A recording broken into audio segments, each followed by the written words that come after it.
এটা হাঁসের মাংস। হাঁসের মাংস কত করে? আর প্যাকেজ আছে, প্যাকেজের ভিতরে হাঁস যদি দিয়া নেয় তো ওটাও 200 টাকা, গরু দিয়ে নিলেও 200 টাকা। পাঁচগাঁও, এই যে পাঁচগাঁও চন্দ্রিকা থেকে কলমাকান্দা থেকে এই যে পাঁচগাঁও গেলাম। হ্যাঁ এই যে পাঁচগাঁও থেকে আমরা এই যে বর্ডার রোডে এই যে মেঘালয়ের পাশ দিয়ে এই যে বর্তমানে আমরা এখানে অবস্থান করতেছি। ঝিঝি পোকার সাউন্ড শুনতে পাচ্ছেন। এই জায়গাটা খুবই শান্ত। আমার পাশের ওই জায়গাটা মেঘালয়ের ইন্ডিয়ার বর্ডার। সাদা পাথর বলে যে জায়গাটাকে, এই জায়গাটা আমার পিছনে, এই যে সাদা পাথর। অনেক সময় অনেক অবৈধ কাজ টাজ তারা করতে চায়, যেমন বোতল আনতে চায়। অনেক অবৈধ কাজের কারণে বিএসএফ সন্দেহ করার কারণে কিন্তু গুলিটা করে। তার মানে মোটামুটি হচ্ছে একদিন আপনার নেত্রকোনা ঘোরা শেষ। একদিন নেত্রকোনা ঘুরা যায় আর কি, ঘোরা যায়। যদি আমরা আবার রাত্রে অর্গুমা করেন তাহলে আপনার এরা জানে অনেক সময় কুলায় না। অনেকে 2-3টা স্পট দেখা পরে ক্লান্ত টায়ার্ড হয়ে যায়। একবার পা পিছলায় পড়লে একদম। উট পাহাড় থেকে এখন আমাদের যাত্রা বিজয়পুর, সাত শহীদের মাজার। সাত শহীদের মাজার যাওয়ার পথে আমাদেরকে পার হতে হবে সোমেশ্বর নদী। তথ্য আছে পদ্মা সেতু নির্মাণের জন্য যে বালি ব্যবহার করা হয়েছে, এই বালির যোগান এসেছে এই সোমেশ্বরী নদীর বালি থেকে।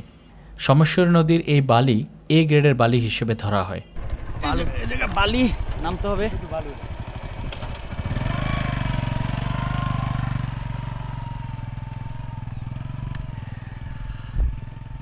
এই জায়গাটার নাম হচ্ছে, মানে এই নদীটার নাম হচ্ছে সোমেশ্বরী নদী। সোমেশ্বরী নদীটার শুরু কিন্তু ওই যে ওদিক থেকে, কিন্তু চর পড়তে পড়তে এখন নদী অনেক দূরে চলে গেছে। বর্ষার সময় হয়তোবা আর একটু পানি হয়। তো আমরা আসলে নদীর ওই পারে যাব। তো ওই পারে দিয়ে তারপরে আমরা আমাদের গন্তব্যে যাব। তো আমাদের শাহিনুর ভাই উনি আসলে বোট খুঁজতে গেছে, কারণ ওই সহ আপনার যাত্রী এবং বাইক একসাথে উঠতে হবে পার হওয়ার জন্য। সো বড় একটা নৌকা থাকলে নৌকা পাড়িতে হবে। দেখি আছে কিনা। অনেক সুন্দর আসলে নেত্রকোনা। এখানকার মানুষগুলো খুবই সহজ সরল। নৌকা দিয়ে ওই পারে চলে যাব। এই নদীটা আসলে অনেক বড় একটা নদী, কিন্তু এই চর পড়তে পড়তে এখন এই অবস্থা হয়ে গেছে। নদী মাঝখানে চলে আসছে। এগুলো সব চর। চরে হচ্ছে আপনার প্রচুর পাথর। এদের আবার একটা পেশা আছে এই অঞ্চলের মানুষের। এরা এই নদী থেকে এই পাথর সংগ্রহ করে, বালু সংগ্রহ করে, এগুলো ওরা আবার বিক্রি করে। ঘাটে তো নৌকা নাই, আমাদের ওয়েট করতে হবে। এই ভাই আসো, পার করো আমাদেরকে। আমরা অপেক্ষা করতেছি নৌকার জন্য, কিন্তু নৌকা এখনো আসতেছে না। প্রায় অনেকক্ষণ, আধা ঘন্টার উপরে আমরা এখানে বসা। একটা নৌকাই আছে, ওই পারে যায়, এপারে আসে। লোকজন কম হওয়ার কারণে ওই পার থেকে এখনো পর্যন্ত আসতেছে না। আসলেই আমরা এখান থেকে নৌকায় উঠে ওই পারে চলে যাব। অবশেষে যে ট্রলার আসতেছে।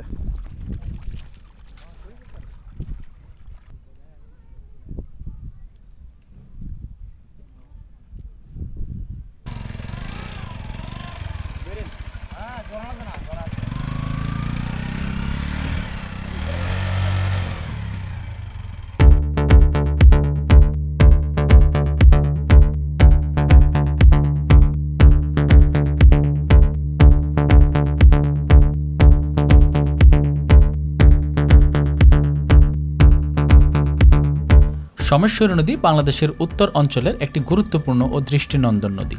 এটি বিশেষ করে নেত্রকোনা জেলার কলমাকান্দা উপজেলায় প্রবাহিত হয়েছে।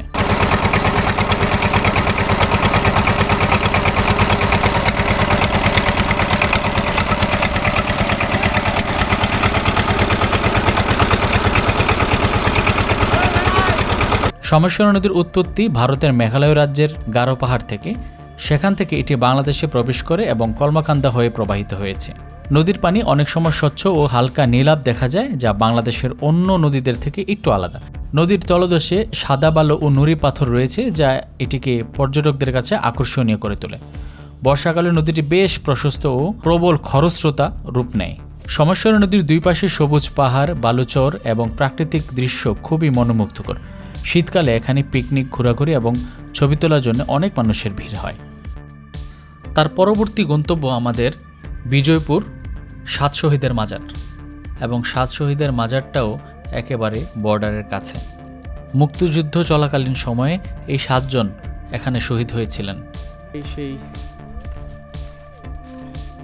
মহান মুক্তিযোদ্ধাদের কবর, 7 শহীদের মাজার, লেঙ্গুরা, কলমাকান্দা।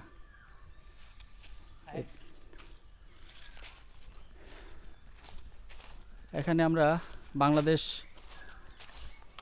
বর্ডার গার্ডের একটা নোটিশ দেখতে পাচ্ছি। এখানে লেখা আছে বাংলাদেশের সীমানা শেষ, সীমান্ত অতিক্রম করা যাবে না, আদেশক্রমে অধিনায়ক, নেত্রকোনা ব্যাটালিয়ন 31 বিজিবি। সো এইটুকু সীমান্ত পর্যন্ত বাংলাদেশের, এবং ওই পাশে যাওয়া যাবে না।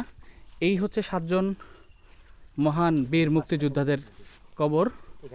আর এখানে একজনের কবর আলাদা আছে,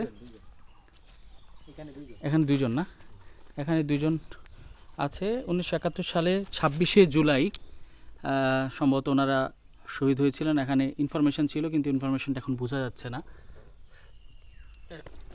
এখানে 2 জন, আর এখানে আছে, ও আচ্ছা, এখানে 7 জনের নাম দেওয়া আছে। 1971 সালের 26শে জুলাই নেত্রকোনা জেলায় এরা শহীদ হয়।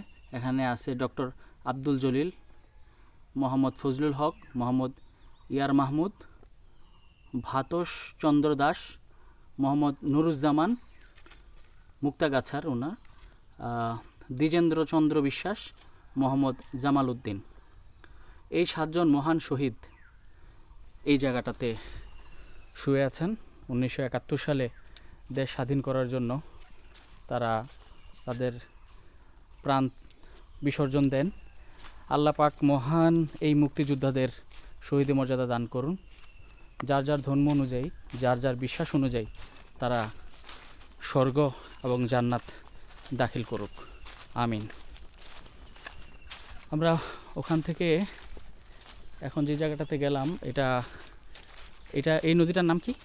এটা গয়েশ্বর নদী কয়। গয়েশ্বর নদী। 7 শহীদের মাজারের একটা পাশ।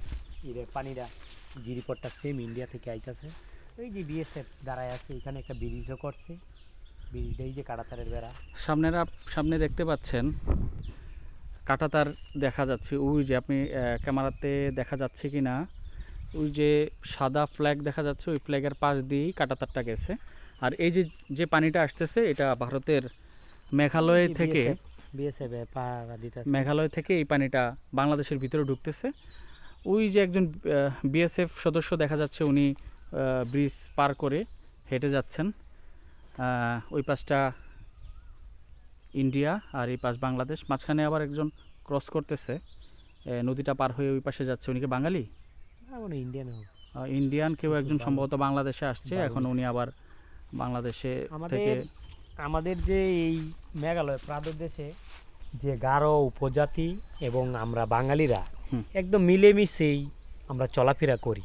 মাঝে মাঝে একটু উত্তেজনা হয়ে যায়, কিছু অশৃঙ্খল দূর দূরান্ত থেকে মানুষ আসলে এই জায়গাগুলোতে অশৃঙ্খল করে, দৌড় টৌড় মারে, তখন বিজিবি এবং বিএসএফ তাকে সন্দেহ করে, তখনই মূলত পেশটা লাগে। আর যারা স্থানীয় মানুষ আছে আশেপাশের কলমাকান্দার কিংবা দুর্গাপুরের কিংবা নেঙ্গুরার কিংবা 7 শহীদের মাজারের কিংবা ফুলবাড়ির কিংবা গোবিন্দপুরের, এইসব মানুষদের যারা বর্ডার আসে, সবসময় আসে, আমরা কিন্তু চিন্তা করি যে সবসময় আমরা লোকজন নিয়ে আসি, আমরা কোনো অশৃঙ্খল কোনো অবৈধ কোনো কার্যকলাপ করি না। আর অনেক দূর দূরান্ত থেকে পোলাপান আসলে এগুলাতে অনেক সময় অনেক অবৈধ কাজ টাজ তারা করতে চায়, যেমন বোতল আনতে চায়। অনেক অবৈধ কাজের কারণে বিএসএফ সন্দেহ করার কারণে কিন্তু গুলিটা করে। আর অযথায় কিন্তু বিজিবি উত্তেজনা হয় না, বিএসএফ উত্তেজনা হয় না। বাস অলরেডি আপনারা আসবেন, ফ্যামিলি নিয়ে আসা যায়। এখানে সুন্দর একটি কলমাকান্দা এবং নেত্রকোনার যে কলমাকান্দা থানার মধ্যে পড়ছে, কলমাকান্দাতে 5 গাঁও, চন্দ্রডিঙ্গা, তারপরে 7 শহীদের মাজার, পরে চিংড়ি টিলা, দুর্গাপুরে পড়ছে হইল এই যে বিজয়পুর চীনামাটি পাহাড়। এগুলো আসলে ফ্যামিলি নিয়ে আসলে এই জায়গাগুলো অনেক পরিবেশ বান্ধব, অনেক মানে আপনি আসলে আপনার মনটা পরিবর্তন হয়ে যাবে।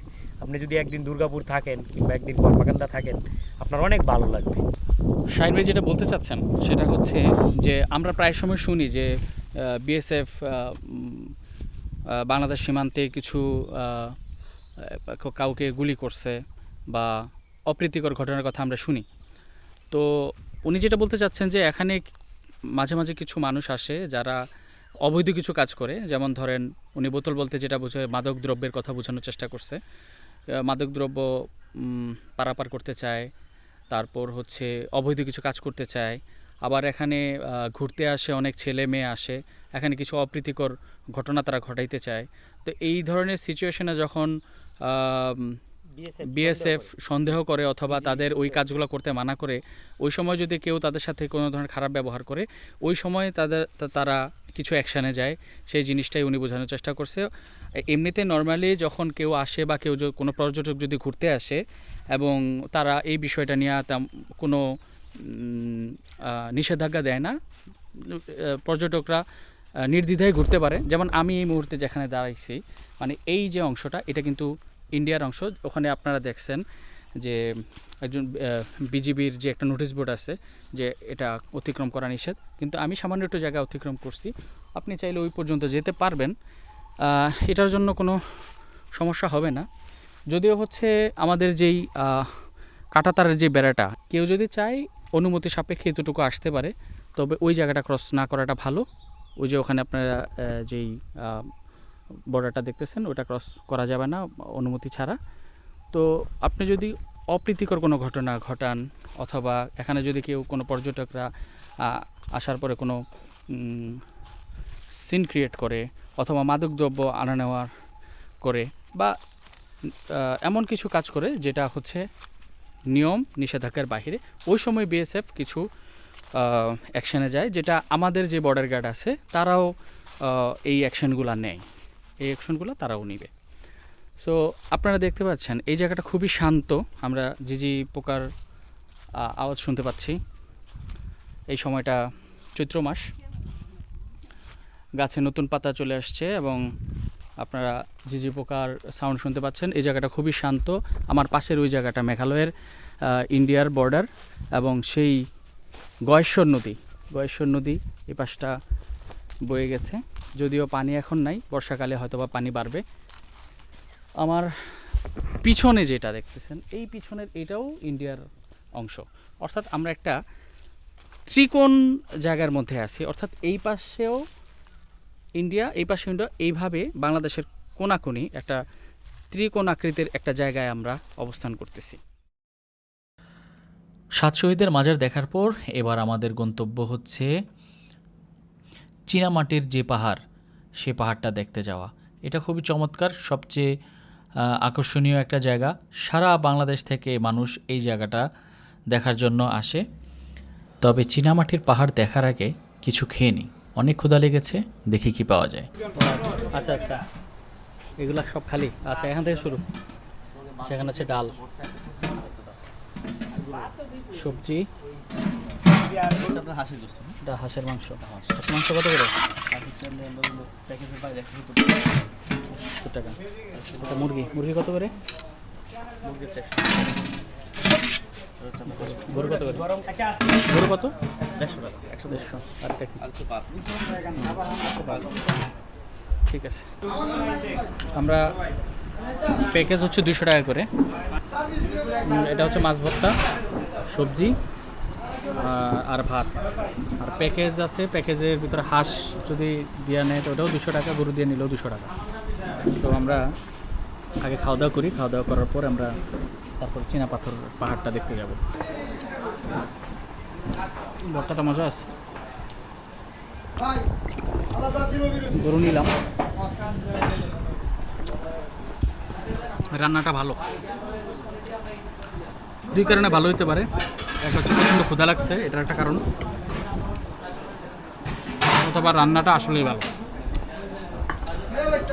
এখানকার রান্না কি আসলেই ভালো? সবসময় আসলে ভালোই হয়, বাবুর্চিগুলা মোটামুটি ভালোই, গ্রামের পরিবেশে নর্মাল খাবারগুলা ভালোই হয়। সবসময় খাই, আমাদের কি থাকতো তাহে ঠিক ভালো লাগে। আমার কাছে ভালো লাগতেছে। এখানে কসমেটিক্সের দোকান দেখেন, এদিকে 3-4টা দোকান আছে কসমেটিক্সের দোকান, আর বেশি যারা আর বেশি আছে। তো যারা ট্যুরিস্ট বাংলাদেশের বিভিন্ন অঞ্চল থেকে এখানে আসেন তাদের জন্য এই যে কসমেটিক্স, পূর্ণগুলা চকলেট, সনপাপড়ি তারপরে হচ্ছে আর অনেক কিছু আছে, এখান থেকে সংগ্রহ করতে পারেন। এখানে অনেকগুলো দোকান আছে কসমেটিক্সের, শুধু কসমেটিক্স না, চকলেট আছে ইন্ডিয়ান ভালো ভালো এবং পণ্যগুলো এই পাওয়া যায়। জিনিসগুলো ইন্ডিয়া থেকে আসে। ইন্ডিয়ার অনেক ভালো প্রোডাক্ট এখান থেকে আপনারা সংগ্রহ করতে পারেন।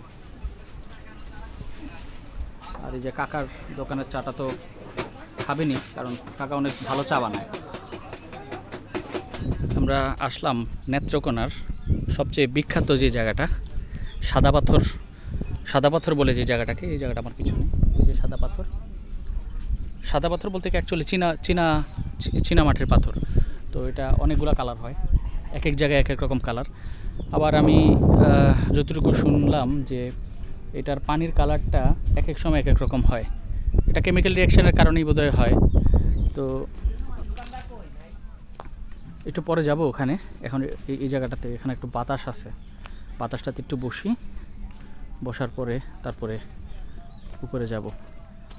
এখানে হানিফ সংকেত আসছে, হানিফ সংকেতের কোনো একটা প্রোগ্রাম সে এখানে করছে, এবং এই জায়গাটা নেত্রকোনার মধ্যে সবচেয়ে বিখ্যাত একটা জায়গা।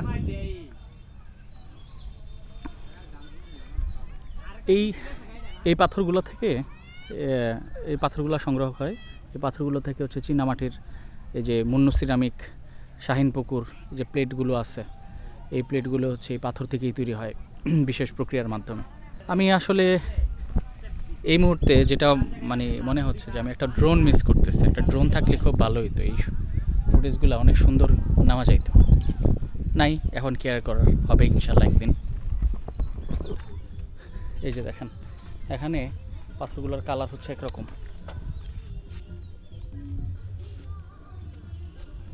এক এক জায়গায় এক এক রকম কালার দেখবেন। এখানে আবার একরকম পিঙ্কি টাইপের কালার। এই যে এগুলা চীনামাটি। এটা এই নেত্রকোনার সবচেয়ে বড় একটা আকর্ষণ। দেখেন এই পাথরগুলো কি সুন্দর, এগুলো কিন্তু পাথরের মতো তো শক্ত না, একটু নরম টাইপের। এটা হালকা বাড়ি দিলে ভাঙে। দেখেন এগুলো হচ্ছে একটু পিঙ্ক কালারের।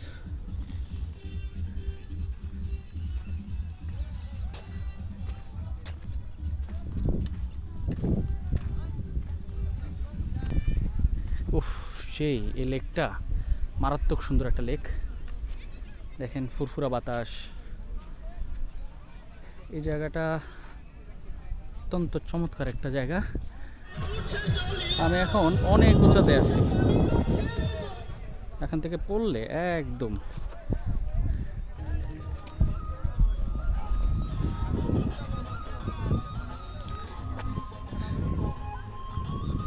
উপর থেকে নিচে আমি আরও উপরে উঠতেছি, একদম উপরে উঠবো। অবশ্য জায়গাগুলো খুবই বিপজ্জনক জায়গা, একবার পা পিছলায় পড়লে একদম, ঠিক আছে।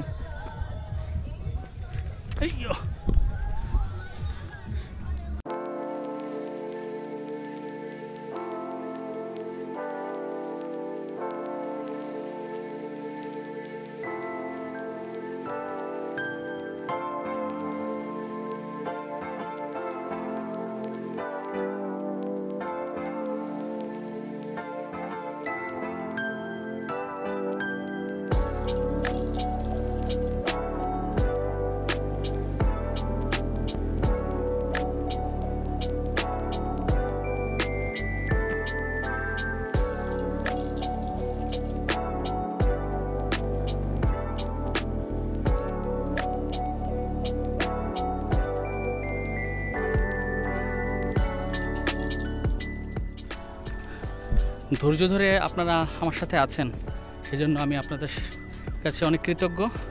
সাথে থাকুন, চ্যানেলটি সাবস্ক্রাইব করুন এবং শেয়ার করুন, আর ভ্রমণে আসুন।